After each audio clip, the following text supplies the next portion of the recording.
السلام علیکم ورحمۃ اللہ وبرکاتہ۔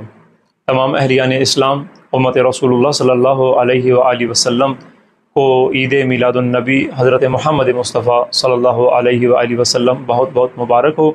اور اللہ تبارک و تعالیٰ آج کے اس بابرکت دن کے صدقے میں تمام مسلمانوں کی حفاظت فرمائے، اور خصوصی طور پر اللہ تبارک و تعالیٰ فلسطین اور غزہ کے مظلوم مسلمانوں کو آزادی نصیب فرمائے، اور ان کی مدد اور نصرت فرمائے، اور مسجد اقصیٰ کو آزادی نصیب فرمائے، اور اللہ تبارک و تعالیٰ تمام مسلمانوں کو ایک دن مسجد اقصیٰ میں نماز ادا کرنے کی سعادت اور توفیق نصیب فرمائے انشاءاللہ۔ تمام برادران اسلام، آپ کی خدمت میں ولی امر مسلمین، ولی فقی، رہبر معظم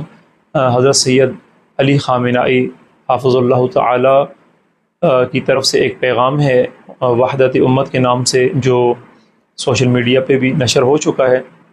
اس کو اردو میں آپ کو پڑھ کر سنانا چاہ رہا ہوں، تاکہ ہم اپنے اپنی جگہوں پہ اپنے اپنے علاقے میں رہبر کے اس پیغام کو نشر کریں، اور گھر گھر رہبر کا یہ پیغام پہنچائیں، اور امت وحدت کے لیے کام کریں۔ رہبر معظم کا پیغام ہے، رہبر فرماتے ہیں کہ ہم نے خود بھی جمہوری اسلامی ایران میں آج کا جو دن ہے عید میلاد النبی کا، اس کو روز عید قرار دیا ہے اور روز وحدت قرار دیا ہے، اور یہ جو پورا ہفتہ ہے اس کو جشن کا ہفتہ قرار دیا ہے، اور اس کا نام ہفتہ وحدت رکھا ہے۔ اور رہبر معظم فرماتے ہیں کہ یہ ایک بہت اچھا قدم ہے، یعنی تمام امت اسلامیہ کو اس کی پیروی کرنی چاہیے۔ ہر ملک میں، ہر علاقے میں، ہر شہر میں تمام مسلمانوں کو وحدت امت کی خاطر ہفتہ وحدت کو انجام دینا چاہیے، اور اس کو وحدت کے نام پر قائم کرنا چاہیے۔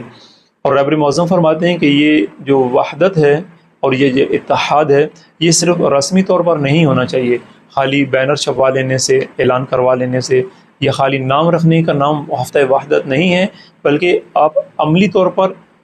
اس کو وجود میں بھی آنا چاہیے۔ ہفتہ وحدت کا وجود نظر آنا چاہیے آپ کے معاشرے میں، آپ کے علاقے میں، آپ کے گاؤں میں، آپ کے دیہات میں، جہاں جہاں آپ بین المسالک مومنین مسلمین رہتے ہیں، آپ سب کو آپس میں اتحاد کا وجود بھی ثابت کرنا چاہیے کہ ہم سب ایک متحد قوم ہیں۔ اور رہبر فرماتے ہیں کہ آپ اس کو عملی جامہ پہنائیں۔